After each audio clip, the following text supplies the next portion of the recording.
በአዲስ ከተማ ክፍለ ከተማ የመንግስት አገልግሎት አሰጣጥን ለማሻሻል በርካታ ስራዎች በመሰራት ላይ ይገኛሉ። ከነዚህ ስራዎች መካከል የወረዳ አስተዳደር የመንግስት አገልግሎት መስጫ ተቋማትን የማዘመን ስራ አንዱ ሲሆን ይህም የተገልጋዩን ህብረተሰብ እርካታ አንድ ደረጃ ከፍ እንዲል ጉልህ ሚና ተጫውቷል።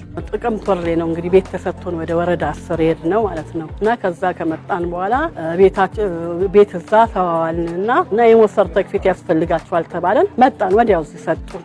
የእቃ ማጓጓዣ ተሰጣቸዋል ተብለን ሂዱ ከወረዳችሁ አጽፉ ተብለን የመጣ ነው እና ያው ከዛው ተመርተን ወደዚህ መጣን። አሁን ስራ አስፈጻሚው ከገባንና ተጻፈልን ይሄው አገልግሎት ይሰጣል። ዘመኗል። በእውነት ለመናገር በጣም ቅልጥፍና ያለው ነው። በአንድ ቀን ተስተናግደህ ጉዳይ ይፈጸማል።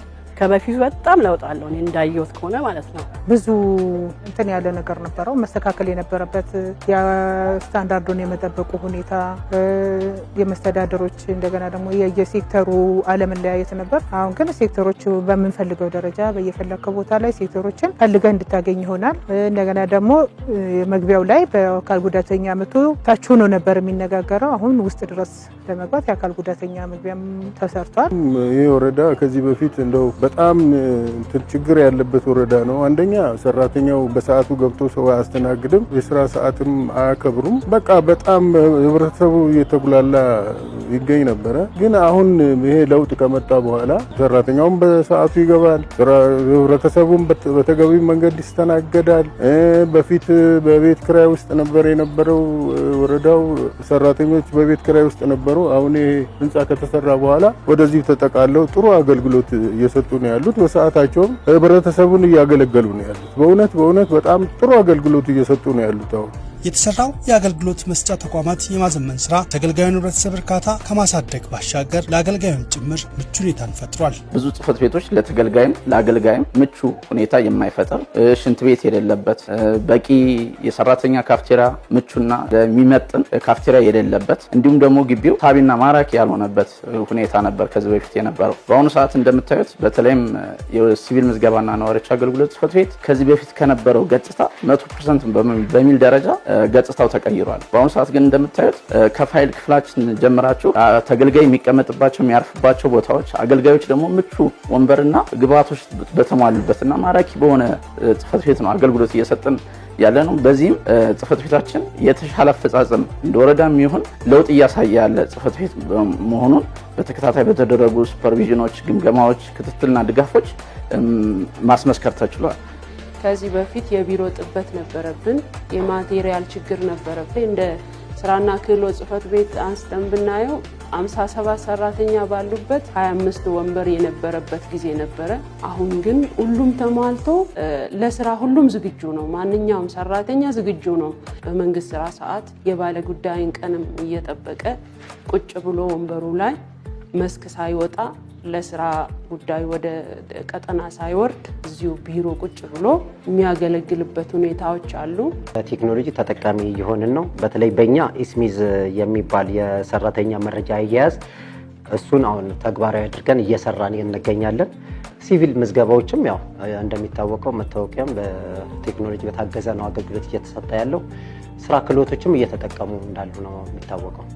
ግብአት እየተሟላለን ጥሩ ነው። በተሻለ መጠን ከባለፉት አመታቶች በተሻለ መጠን ጥሩ ናቸው፣ በጣም ጥሩ ናቸው። ወደ 6000 ወይም 5900 አካባቢ የሚጠጉ ቤቶች አሉ። እነዚህን በሲስተም የማስገባት ስራ ተሰርቷል። መረጃቸውንም አፕሎድ በማድረግ ወደ ሲስተም መለወጥ የተሰራ ሲሆን በፊት የነበረው በኤክሴል ብቻ ነበር። አሁን ግን ከተማ ጀምሮ ቁጥጥር የተደረገበትና ያለው መረጃ አቢዩዝ እንዳይደረግ ሲስተሙንም ኮንትሮል የሚያደርገው ከተማው ስለሆነ እያንዳንዱ መረጃ ገብቶ አሁን ላይ እየተሰራበት ያለ አግባብ ነው ያለው።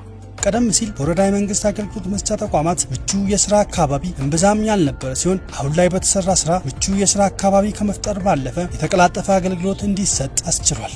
ብርሃን የሌላቸው፣ ጽዳት የሚቀራቸው፣ የሰራተኛ አቀማመጥ ችግር ያለበት ለሚመጣም ተገልጋይ ምቹ ያልሆኑ ሴክተሮች ነበሩ። ምድር ግቢው ራሱ ገና ለገና ባለ ጉዳይ ከውጪ ሲመጣ ሳቢ አልነበረም። ለመስተናገድ መጥቼ ሂጄ ይሄ ተቋም ላይ ችግር ይፈታል የሚል እሳቤ ሰው እንዲያጣ ያደርጋል የነበረው environment ማለት ነው። ለሰራተኛው ለተገልጋዩ ምቹና ሳቢ እንዲሁም ማራኪ ናቸው ተብሎ ሲታይ ላለፉት ዓመታት እንደ ተቋም ወድቀናል ማለት ይቻላል ማለት ነው። አንዱ ድክመት የሰራተኞች ሽንት ቤት፣ ቢሮ መገልገያ ህዝብ የሚበዛባቸው ለምሳሌ ቤቶች፣ ተመሳሳይ ፐብሊክ ራሱ ይሄ ዋና ስራ አስፈጻሚ ትልቁን ቦታ የሚይዘው ነው ማለት ነው። ከመታደሱ በፊት ያለውና አሁን ያለው ተገልጋይ ሲገባ ይሄን ቢሮ በወረዳ ደረጃ አለ ወይ ምንድነው እስከማለት ድረስ ስለዚህ ስሜት የፈጠረበት ሂደት አለ። እናመሰግናለን ብሎ ህዝቡ ይሄዳል።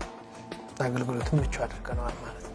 ካሜራ ግቢ ጀምሮ በተለይ ምቹ ያልነበረበት ቢሮዎች ያቀማመጥ ቢሮዎች አላይመንቱ ምቹ ሁኔታ ያልነበረው አሁን ግን በተለይ ለባለሙያም ምቹ ሁኔታ እንዲፈጠር የቢሮ አቀማመጥ ጀምሮ በተለይ ለአገልጋይም ለተገልጋይ ምቹ ሁኔታ እንዲፈጠር ብዙ ጊዜ ደግሞ ባለሙያም እዚህ ተቋሙ ላይ ስለሚውል ረጅም ሰዓት እዚህ ስለሚያሳልፍ በተለይ ቢሮ ላይ ምቹ እንዲፈጠር ከማድረግ ጋር ተያይዞ በርካታ ስራዎች አሁን እየተሰሩበት ያለው ሁኔታ አለ።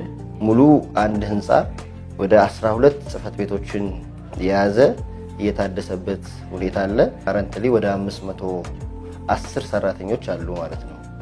በዚህ በ510 ሰራተኛ በወረዳ ደረጃ የሚሰጠውን አገልግሎት ስለምናቅ በነበረውና ከዚህ በፊት በነበረው ሁኔታ በዚህ ስራ መቀጠል አስቸጋሪ ሆኖ ስለተገኘ ቢሮዎችን ማደስ ለተገልጋይም ለአገልጋይም ምቹ ማድረግ አስፈላጊ ሆኖ ስለተገኘ ነው ወደ እድሳት እንድንገባ ያስገደደው። የድሮ ነባር ህንጻ የምንለው አለ ማለት ነው። እዛም ውስጥ ወደ 7 የሚሆኑ ጽህፈት ቤቶችን በጥቅል ወደ 19 የሚሆኑ ጽህፈት ቤቶችን ለማዘመን ያው የዝመናው ሂደት ደረጃ በደረጃ የተለያየ ቢሆንም ወደ 19 የሚሆኑ ጽህፈት ቤቶችን ለማዘመንና በዚህ ማዘመን ውስጥም አገልጋዩም ተገልጋዩም የኔን የራሴን የቢሮን ጨምሮ እዚህ ቁጭ ብለ ለማገልገል ምቹ ሁኔታዎችን የፈጠርንበት ሁኔታ አለ። ለፋይል ብቻ ቀጠሮ ሲሰጥ የነበረበት ሁኔታ አለ። ፋይሉን ለማግኘት ቀጠሮ ሲሰጥበት የነበረበት ሁኔታ አለ። አሁን ግን እሱ 100% ለፋይል ቀጠሮ አይሰጥም ማለት ነው። ሰው ይመጣል አገልግሎቱን ማግኘት ያለበትን ይሆናል የሚለውን ይሆናል፣ አይሆንም የሚሆነውን ደግሞ በምክንያት እያስረዳን እየመለስና ያለንበት ሁኔታ አለ። አገልጋዩም ተገልጋዩም እርካታ እየጨመረ የመጣበት ሁኔታ ነው ያለው።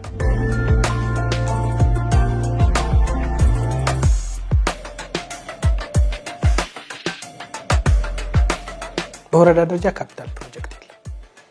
እንደዚህ አይነት ግንባታዎችን ለማስኬድ የሚያስችል ካፒታል ፕሮጀክት ወይም በጨረታ አውጥተን የምንሰራው ስራ የለም።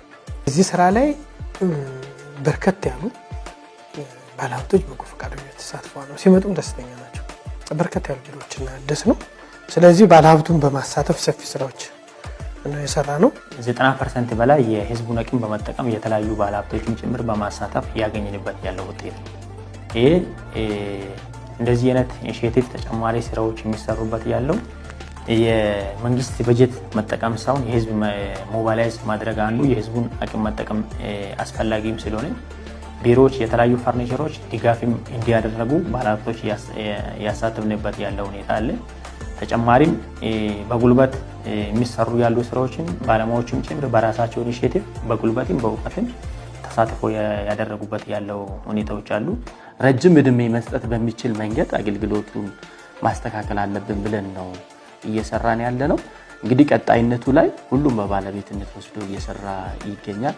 አመራር እንደሚታወቀው ያው በየጊዜው ሪሻፍል የሚያደርግ ስለሆነ እዚህ ቦታ ላይ የአንበሳ ሚና የሚጫወቱ ደግሞ ባለሙያ ነው። ረጅም ጊዜ እዛ ቦታ ላይ የሚቆይ እንደ ባለ ሀብቱ እንደ ባለ ንብረቱ በአግባቡ መጠቀም አለበት ብለን ተግባብተን ነው እየሰራን ያለ ነው።